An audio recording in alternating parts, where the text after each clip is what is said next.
প্রিয় বন্ধুরা, কেমন আছেন? আশা রাখি ভালো। সৃষ্টির রহস্যকে খুঁজতে হলে আপনাকে এই ডিমের ভিতরে যেতে হবে। ডিম হচ্ছে সমস্ত সৃষ্টির মূল। এই ডিম থেকে সমস্ত সৃষ্টি। হ্যাঁ, এটাই সত্য। আমি দুটো কবুতরের ডিম নিয়ে আসলাম। আমি যখন যা পাই তাই নিয়ে আমি আলোচনা শুরু করে দেই। তো আপনার সৃষ্টিকর্তার সম্পর্কে যদি আপনি চিন্তা ভাবনা করেন বা খুঁজতে যান, তাহলে আপনাকে অবশ্যই এই ডিম নিয়ে গবেষণা করতে হবে। হ্যাঁ, এখন আপনি যদি এই ডিমের ভিতরে সৃষ্টিকর্তাকে খুঁজেন, তাহলে কিন্তু কোশ্মিন কালেও পাবেন না। আপনি এই ডিমের ভিতরে যদি মুরগি খোঁজেন, পাবেন না। এই মুরগিটা এই ডিমটা পেড়েছে, অথবা এটা কবুতরে এই ডিমটাকে পেড়েছে। এই ডিম সম্পর্কে গবেষণা করতে গেলে আপনাকে কবুতরকে খুঁজে বের করতে হবে। আপনারা তো জানেন, তাই না, যে কাল কিয়ামতের ময়দানে অর্থাৎ সেই বিচার দিবসের মালিক যিনি, তার হাতে এইভাবে, আমার হাতে যেমন একটা ডিম আছে, ঠিক কিয়ামতের দিন সৃষ্টিকর্তার কাছে এইভাবে তার হাটের মুঠোয় থাকবে এই পৃথিবীটা। বোঝা গেছে বিষয়টা? এখন সৃষ্টিকর্তাকে খুঁজতে হলে আপনাকে যেতে হবে পৃথিবীর বাইরে। দেখেন, এই যে কই দেখা যায়, সূর্যটাকে দেখা যায় না, সূর্যটা ঢেকে গেছে, সরি, মেঘের আড়ালে সূর্যটা ঢেকে গেছে, এজন্য দেখানো সম্ভব হল না। এই যে মেঘের পিছনে সূর্য আছে। আচ্ছা, সূর্য বের হলে পরে দেখাবো, তাই না? তো এটি হচ্ছে সূর্য পৃথিবীর ভিতরে, এর অবস্থান। তাই সৃষ্টিকর্তাকে জানতে হলে, সৃষ্টিকর্তাকে পেতে হলে আপনাকে এই পৃথিবীর বাইরে কোথাও যেতে হবে। পৃথিবীর বাইরে অর্থাৎ এই যে বিশাল বিরাট যে পৃথিবী, এটা একটা রিমোট কন্ট্রোল দিয়ে সৃষ্টিকর্তা চালাচ্ছেন, অনেকটা এরকম আর কি। যাক, তো আমরা ডিমের ভিতরে আসি। এই ডিমটা যখন পাড়ে কোনো হাঁস, কোনো মুরগি, কোনো কবুতর, কোনো চড়ুই, কোনো শালিক, কোনো ঘুঘু, কোনো টিয়া, কোনো ময়না, বুলবুলি অথবা অন্য কোনো পাখি যখন ডিম পাড়ে, তখন ডিমটা থাকে সফট। জানেন তো, এই ডিমটা সফট থাকে, নরম থাকে। এই ডিমটা যখন হাঁস মুরগি পাড়ে, তখন দাঁড়ায় সে পাড়ে, বসে ডিম পাড়া যায় না। তো ডিম পাড়ার পরে যখন এই ডিমটা বাতাসের এবং তাপের সংস্পর্শে মানে কি, ছোঁয়ায় আসে, তখনই এটা খোলসটা শক্ত হয়ে যায়। বুঝা গেছে? এখন এইটা হচ্ছে সৃষ্টির জ্ঞান। এই সৃষ্টির রহস্যের জ্ঞান শুধুমাত্র সৃষ্টিকর্তার কাছে আছে, দ্বিতীয় কারো কাছে নাই, আমাদের কাছেও নাই। কারণ তার সেই অদৃশ্যের জ্ঞান তিনি কাউকে দেন না। যদি তাই দিতেন, তাহলে আমেরিকা মানুষের যে যে রুহু, যে মানে পরমাত্মা যেটা, সেটাকে ধরে ফেলতো এবং তারা বাহাদুরি করতো, তাই না? এই জন্য সৃষ্টিকর্তা দেন নাই, মানুষকে একটা নির্দিষ্ট পরিমাণ জ্ঞান দিয়েছেন, এবং এটা নিয়ে মানুষকে পরীক্ষা করা হচ্ছে। বন্ধুরা, এবার চলেন আমরা আগে সূর্যটা দেখে আসি। এই যে সূর্য, ওই যে উঁকি মারতেছে, দেখেন, এই যে সূর্য, ওই যে সূর্য দেখা যায়, ওই যে সূর্য মেঘের আড়াল, যদিও একটু পরে বের হবে। এই সূর্য যদি তাপ না দেয়, তাহলে, আচ্ছা ভালো করে দেখেন, সূর্য তাপ না দিলে গোটা পৃথিবীতে যত গাছপালা আছে, তাদের খাদ্য উৎপাদন প্রক্রিয়া বন্ধ হয়ে যাবে। গোটা পৃথিবীর খাদ্য উৎপাদন প্রক্রিয়া বন্ধ হয়ে গেলে পানিতে যে সমস্ত প্রাণী আছে, সে সমস্ত প্রাণীরা মারা যাবে, এবং এই খাদ্যের অভাবে কীট পতঙ্গ, পশু পাখি সরীসৃপ যা আছে, সেগুলোও মারা যাবে। বন্ধুরা, এবার সূর্যটা ক্লিয়ার দেখা যাচ্ছে, তাই না? এই যে দেখেন, সূর্য না থাকলে গোটা পৃথিবী নিস্তব্ধ হয়ে যাবে। আর এই সূর্যকে বিভিন্ন ধর্মে সৃষ্টিকর্তার প্রতীক হিসেবে ব্যবহার করা হয়েছে। সেটা হচ্ছে যে আমাদের পবিত্র কোরআন শরীফের সূরা নূরের 25 নম্বর আয়াতে বলা হয়েছে আল্লাহ হচ্ছে আকাশ এবং পৃথিবীর জ্যোতি। আমরা পৃথিবীতে আছি আর উপরে আকাশ, মাঝখানে সূর্য। আকাশ ও পৃথিবীর জ্যোতি এটা বলা হয়েছে আপনার কোরআন শরীফে। আবার গিলগামেশের মহাকাব্যে বলা হয়েছে আনু, শামাস সূর্য দেবতা, শামাস মানে সূর্য। মিশরীয় ধর্ম বলে সূর্যকে বলা হয় রা। তারপরে বর্তমান যে ফিলিস্তিন জেরুজালেম, এখানে যে পূর্বে যে ধর্মটা ছিল জেবুসাইড ধর্ম, তারা বলতো সালেম, সালেম থেকে এই জায়গার নাম হয়েছে জেরুজালেম। তারপরে গ্রিক ধর্মে বলা হয় সূর্যকে কাওয়াস। এভাবে আমেরিকার অ্যাজটেক, মায়ান, ইনকা ধর্মে বলা হয় ইন্তি, ইন্তি মানে কি সূর্য। এই সূর্যকে বলা হয় শক্তির মূল কেন্দ্র। আবার তাও ধর্ম, সিন্ত ধর্ম, কনফুসিয়াস ধর্ম, এরাও সেই মানে ঊর্ধ্ব জগতের সত্তা বা সেই সূর্য বা এই প্রকৃতি আমাদের সৃষ্টিকর্তা হিসেবে বলে থাকে। বোঝা গেছে বিষয়টা? তো জগতের সবাই একটা সৃষ্টি শক্তিকে বিশ্বাস করে, আর এই সৃষ্টির শক্তিকে বিশ্বাস করে বলেই আপনার পৃথিবীতে এই 4,500 ধর্মের সৃষ্টি হয়েছে। পৃথিবীর এই 4,500 ধর্মের মানুষেরা কিন্তু একজন সৃষ্টিকর্তা মানে, দুইজন সৃষ্টিকর্তা পৃথিবীর কোনো ধর্মে নাই। এমনকি আমাদের ইসলাম ধর্মের সবচেয়ে বড় যে কম্পিটিশন যাদের সাথে সনাতন ধর্মে, সেখানেও ঈশ্বর একজনই, একমে বা দ্বিতীয়াম, একমে বা দ্বিতীয়াম, তিনি এক এবং অদ্বিতীয়। কার কথা? বেদের কথা। শুধু তাই না, বলা হয়েছে যে ব্রহ্মা একং দ্বিতীয় নাস্তি। ব্রহ্মা মানে সৃষ্টিকর্তা, একক মানে একজনই, দ্বিতীয় মানে দুই, নাস্তি মানে নাই। এবং তিনি নিরাকার, তিনি জ্যোতিময়, তিনি অশরীরী। তার মানে কি, there is no difference between holy Veda and Holi কোরআন। যদি আপনারা দেখতেন যে বেদে যা বলে কোরআনে তাই বলে, এই কথাটা যদি আপনারা জানতেন বা বেদ পড়তেন, তাহলে বোধ হয় আর ধর্ম নিয়ে সংঘাত করতেন না, ধর্ম নিয়ে কোনো বিভেদ থাকতো না। কিন্তু এই যে যারা ধর্ম ব্যবসায়ী, তারা মানুষের সাথে মানুষের বিভেদ সৃষ্টি করে, ফলে সঠিক বিষয়গুলো আমাদের জেনে হয়ে ওঠে না। আমি যেহেতু জগতের বিভিন্ন ধর্মের ছাত্র, আমি অনুরোধ করবো আপনারা আমার সাথে থাকবেন, ভালো লাগবে, এবং আমি নিরপেক্ষভাবে যতদিন পারি সাধ্যমতো ন্যায়সঙ্গত কথাগুলো বলে দেওয়ার চেষ্টা করব। ঠিক আছে? আচ্ছা, এবার আসেন সৃষ্টি সম্পর্কে আলোচনা। সূর্য তো দেখলেন, তাই না? এই যে সূর্য আছে, তো এই সূর্যের কারণেই পৃথিবী পরিচালিত হয়। সূর্য নাই তো পৃথিবী নাই, সূর্য নাই তো গাছের খাদ্য উৎপাদন নাই, সূর্য নাই তো পৃথিবীর সমস্ত মাছ মারা গেছে, সূর্য নাই তো অক্সিজেন বন্ধ হয়ে গেছে। ঠিক আছে? এরকম আর কি আমরা আলোচনা করব। আর একটু শেষ করে নেই। এই যে দেখেন, এই অদৃশ্যের জ্ঞান, এই সৃষ্টিতত্ত্বের জ্ঞান, এটা হচ্ছে সৃষ্টিকর্তার কাছে জাদুর মতো। তিনি জাদুকর, তিনি জাদুর বলে শুধু বলে কুন ফায়াকুন। এটা ইসলাম ধর্মে আছে কুন ফায়াকুন। সৃষ্টিকর্তা শুধু বলেন হয়ে যাও। জাদুকর জুয়েলার্সে দেখছেন না, জাদু দেখায়, অদৃশ্য করে দেয়, এরকম শুধু হও আর হয়ে যায়। ঠিক সৃষ্টিকর্তাও তেমনি বলে হও আর হয়ে যায়। তিনি এইভাবে সৃষ্টি করেন হাতের ছোঁয়া ছাড়া। এটা হাতের ছোঁয়া ছাড়া। এই যে ডিমটা আছে না, এই ডিমটা আপনি বালিশের ভিতরে রেখে দেবেন। আমরা যে বালিশ ব্যবহার করি, তুলা, শিমুল তুলার ভিতরে এই ডিমটা রেখে দেবেন, সে ফুটে বাচ্চা বের হয়ে যাবে। অথবা কাঠের ভুসির মধ্যে এই ডিমটা রেখে দেবেন, ফুটে বাচ্চা বের হয়ে যাবে। অথবা ধানের ভুসির মধ্যে রেখে দেবেন, এই ডিমটা ফুটে বাচ্চা বের হয়ে যাবে। শুধু ভিজলে নষ্ট হয়ে যাবে, ভিজলে পরে এর ব্যালেন্সটা নষ্ট হয়ে যায়। বোঝা গেছে বিষয়? নির্দিষ্ট পরিমাণ তাপে যাতে ফুটে যায়, সেইভাবে এভাবে সৃষ্টিকর্তা সৃষ্টি করছেন। প্রথমে পানি দিয়ে এটাকে সৃষ্টি করেছে। পানি, এর ভিতরে আছে 99% পানি, সব পানি। এই খোলসটা বাদ দিলে ভিতরে সব পানি। হ্যাঁ, এই পৃথিবীর 7টা স্তর আছে, জানেন তো? কোরআনেও বলো 7টা স্তর। তাওরাত, জবুর, ইনজিল, বাইবেল, বেদ, ত্রিপিটক, সবাই বলে পৃথিবীর 7টা স্তর আছে। এই ডিমের ভিতরে 7টা স্তর আছে। একই কাহিনী, একই কথা। আমাদের পৃথিবীর একটা ডিমেরই মতো। আর এই ডিমটা সৃষ্টিকর্তা রিমোট কন্ট্রোলের মাধ্যমে অদৃশ্য শক্তি বলে এটা তিনি পরিচালিত করছেন।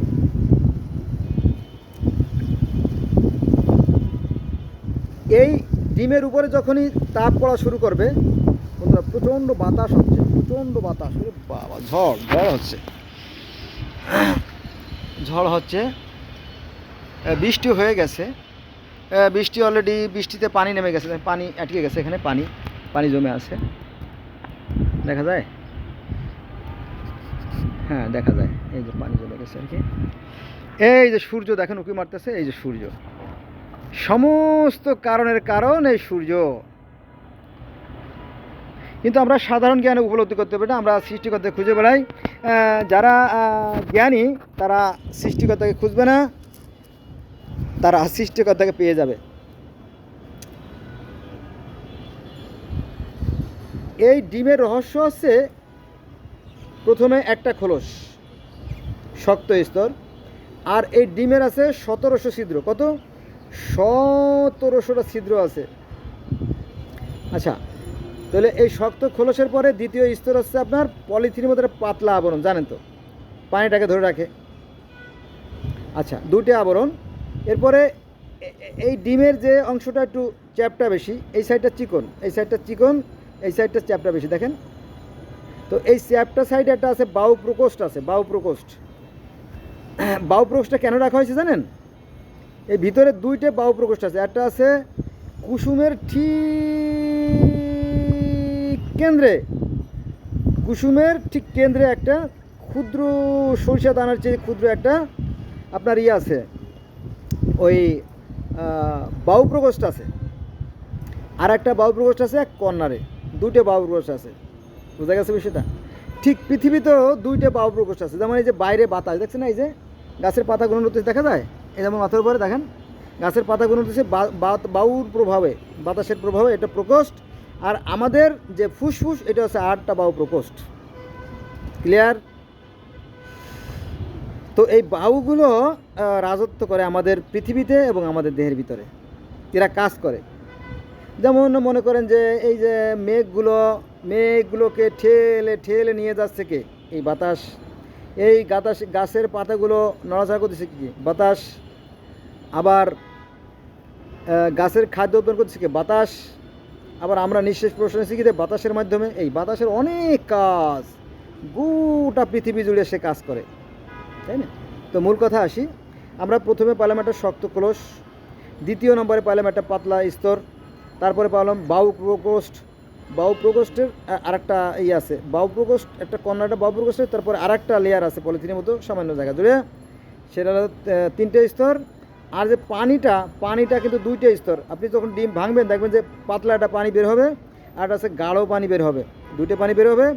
আর ওই পানির ভিতরে দেখবেন যে আঁকিঝুঁকি সুতার মতো, হালকা হালকা সুতার মতো একটা সূক্ষ্ম নেট এই ডিমের ভিতরে আছে, প্রত্যেকটা ডিমের ভিতরে আছে।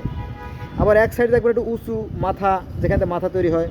আবার এক জায়গায় দেখবেন লেজের মতো, সেখানেও লেজের মতো, যেখান থেকে মুরগির পুচ্ছ তৈরি হয়, পিছনটা তৈরি হয়, সব কিছু তৈরি করা আছে এই পানির ভিতরে। এই ক্ষমতা শুধুমাত্র সেই সৃষ্টিকর্তার আছে, দ্বিতীয় কারণ নাই, কোনো মানুষের পক্ষে সম্ভব না। আচ্ছা, তারপরে আসেন কুসুম। এই যে কবুতরের ডিম, এর ভিতরে কুসুম আছে, জানেন তো, তাই না?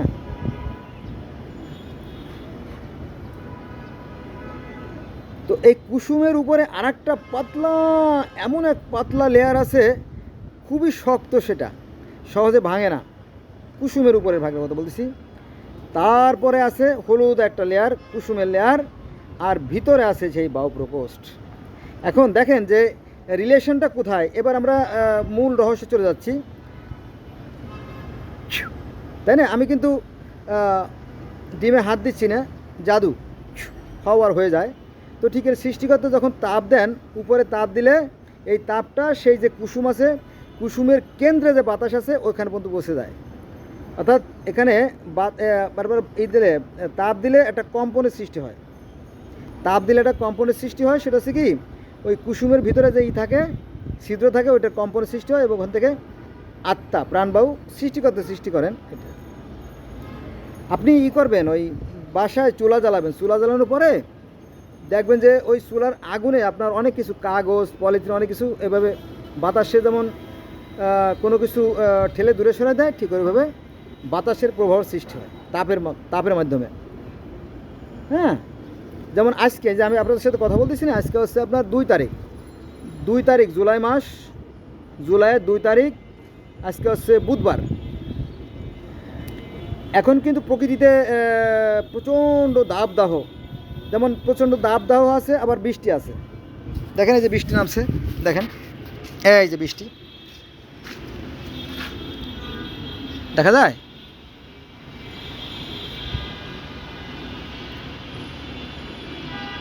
পানি জমে আছে।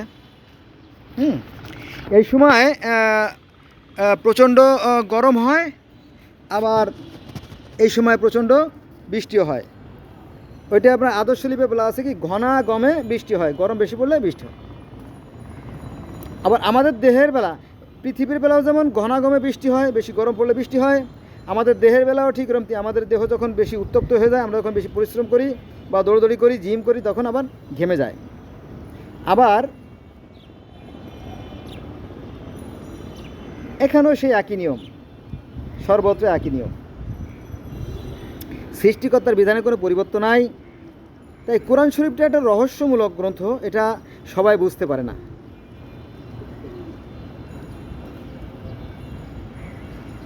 বোঝা গেছে? কারণ নবী মোহাম্মদ সাল্লাল্লাহু আলাইহি ওয়াসাল্লাম 15টা বছর ধরে হীরা গুহায় ধ্যান সাধনা করার পরে তিনি এই বোধিজ্ঞান লাভ করেছিলেন। এত সহজ না। তারপরে গৌতম বুদ্ধ 7 বছর অশ্বত্থ গাছের নিচে ধ্যান সাধনা করে বোধিজ্ঞান লাভ করেছিলেন। এত সহজ না। তারপরে নারদ মুনি দীর্ঘদিন ধরে সেই মন্দাকিনী নদীর তটে বসে ধ্যান সাধনা করে সৃষ্টিকর্তা পেয়েছিলেন। এত সহজ না। তারপরে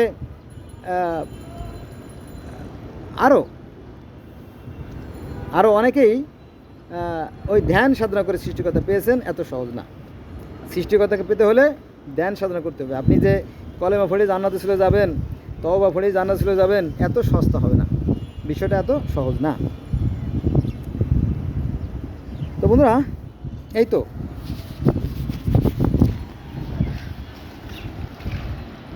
এবার সূর্যটা ক্লিয়ার দেখা যাচ্ছে। ওই সময় দেখানোর চেষ্টা করেছিলাম, কিন্তু দেখাতে পারিনি।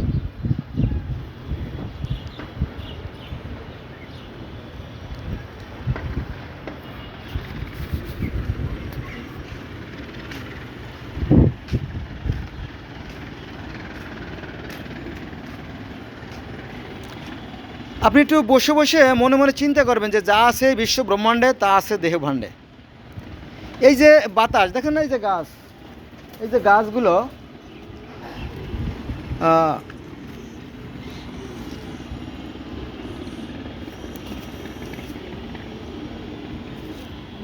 এই যে পৃথিবীতে যেমন বায়ু প্রবাহ হচ্ছে, আমাদের দেহের মধ্যে কিন্তু বায়ু প্রবাহ হচ্ছে। যেমন আমরা নাক দিয়ে যে নিঃশ্বাসটা নিচ্ছি, এই নিঃশ্বাসটা আমাদের প্রথমে ফুসফুসের ভিতরে যায়, ভিতরে গোল গোল ভাল্ব আছে, ভাল্বের ভিতরে যায়। সেই ভাল্ব থেকে আবার কয়েকটা স্তর ভেদ করে অক্সিজেনটা আমাদের রক্তের সাথে মিশে যায়, আর রক্তের সাথে মিশে আবার ওই অক্সিজেনটা সারা শরীরে প্রবেশ করে, আপ টু বটম, অর্থাৎ মাথার তালু থেকে শুরু করে পার পাতা পর্যন্ত। বোঝা গেছে বিষয়টা? তো আমাদের দেহের ভিতরেও যেমন বায়ু প্রবাহিত হয়, ঠিক পৃথিবীতে সমস্ত জায়গায়, টেকনাফ থেকে তেতুলিয়া, আলাস্কা থেকে অস্ট্রেলিয়া, তাই না? টেকনাফ থেকে তেতুলিয়া আর আলাস্কা, অর্থাৎ আমেরিকার উত্তর থেকে শুরু করে আমাদের একেবারে পূর্ব দক্ষিণ প্রান্তে আড়াআড়ি অস্ট্রেলিয়া, সব জায়গায় বায়ু প্রবাহিত হচ্ছে। সৃষ্টিকর্তার নির্দেশে এই বায়ুগুলো কাজ করে। ক্লিয়ার? কোনো কিছুকে ছাড়া যাবে না। যারা আধ্যাত্মিক জগতের লোক, তারা বলে যে আমাদের এই দেহ পঞ্চভূতে গড়া। ক্ষিতি, অপ, তেজ, মরুদ, বোম, আর একটা ভুলে গেছি। বোঝা গেছে বিষয়টা? তো আমরা হচ্ছি ক্ষুদ্র সংস্করণ। আপনারা যারা কম্পিউটার চালাতে পারেন তারপর জানেন তো, তাই না, যে আমরা কোনো একটা ফাইল বা কোনো একটা ফোল্ডারে কী করি, আমরা মিনিমাইজ করি, তাই না? আমরা যখন ম্যাক্সিমাইজ করে আমরা সেটা কী করি, আমরা কাজ শেষ করি। মনে করেন একটা ফাইল খুললাম,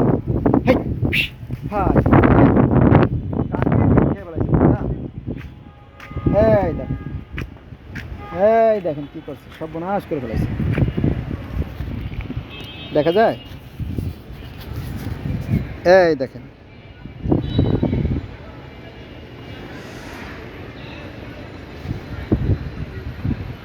কাকের ডিমটা খেয়ে ফেলালো, কাকের ডিমটা খেয়ে ফেলালো। এই দেখেন, এই যে যেটা এত সময় আলোচনা করছিলাম সেটা দেখেন, এই যে এই যে এই দেখেন, এই দেখেন, এই যে এই দেখেন, একটা পানি কিন্তু ভিতরে রয়ে গেছে। হ্যাঁ, একটা গাঢ় পানি ভিতরে রয়ে গেছে আর একটা পানি বাইরে চলে আসছে, আর কুসুমটা আরও একটু গাঢ়। তার মানে কয়েক স্তরে পানি আছে। আর যদি আপনারা দেখতেন যে বায়ু প্রকোষ্ঠ, এভাবে সব দেখা যাবে না, এর মধ্যে একটা বায়ুর প্রকোষ্ঠ আছে। এই দেখেন, ভালো করে লক্ষ্য করলে বায়ু প্রকোষ্ঠ দেখা যায়। দেখেন, ভালো করে যদি লক্ষ্য করেন তাহলে বায়ু প্রকোষ্ঠ দেখা যাচ্ছে। দেখেন, দেখেন, দেখা যায়, বায়ু প্রকোষ্ঠ দেখা যাচ্ছে অলরেডি। এই পানিটা ফেলে দেই, এই দেখেন বায়ু প্রকোষ্ঠ, বায়ুর একটা প্রকোষ্ঠ আছে দেখেন ভিতরে। এত সময় যেটা আলোচনা করতেছিলাম, আমি ডিমটা ভাঙতাম না, কিন্তু কাকে ডিমটা ভেঙে দিছে আর কি। ওই যে ভিতরে দেখছেন না বায়ু প্রকোষ্ঠ আছে, ওই যে একটা বায়ু প্রকোষ্ঠ এলো, একটা বায়ু প্রকোষ্ঠ।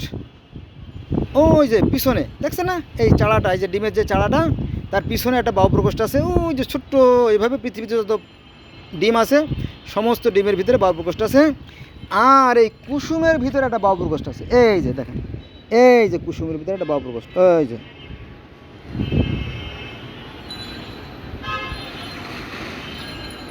তারপরে জালিকা আছে দেখেন, এই যে সাদা সাদা জালিকা। অবশ্যই এভাবে দেখা যাবে না, অন্যদিন আলোচনা করবো এই বিষয় নিয়ে, ঠিক আছে। এই যে ডিমটা, একটা ডিম উদ্ধার হয়েছে আর কি, একটা খেয়ে ফেলছে। যাক, এই হলো বিষয়। আচ্ছা, এবার আসেন, আপনারা তো জানেন যে পৃথিবীতে যত মাছ আছে, পৃথিবীতে গোটা পৃথিবীতে যত মাছ আছে তারাও ডিম পাড়ে। পৃথিবীতে যত গাছ আছে তারাও ডিম পাড়ে। এই যে গাছের ডিম দেখেন, এই যে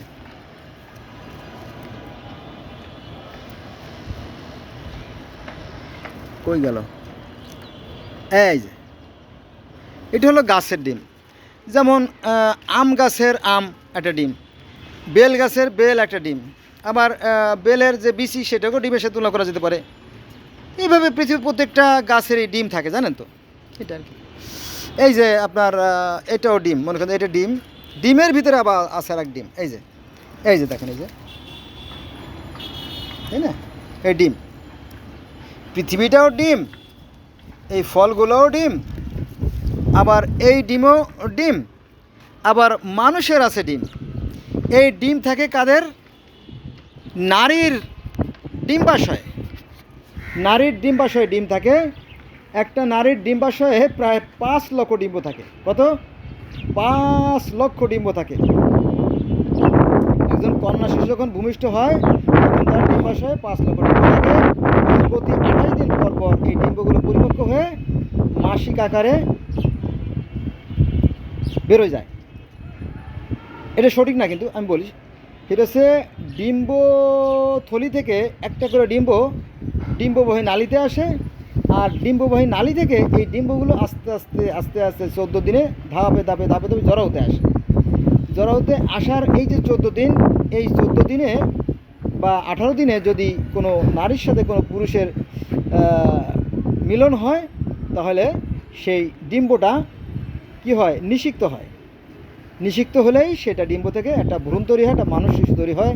আর যদি কোনো পুরুষের সাথে যদি কোনো নারীর যদি সংমিশ্রণ না ঘটে, যদি মিলন না ঘটে, তাহলে সেই ডিম্বটা ঈশ্বর প্রদত্ত সেই ডিম্বটা ফেটে যায়, এবং নারীদের যে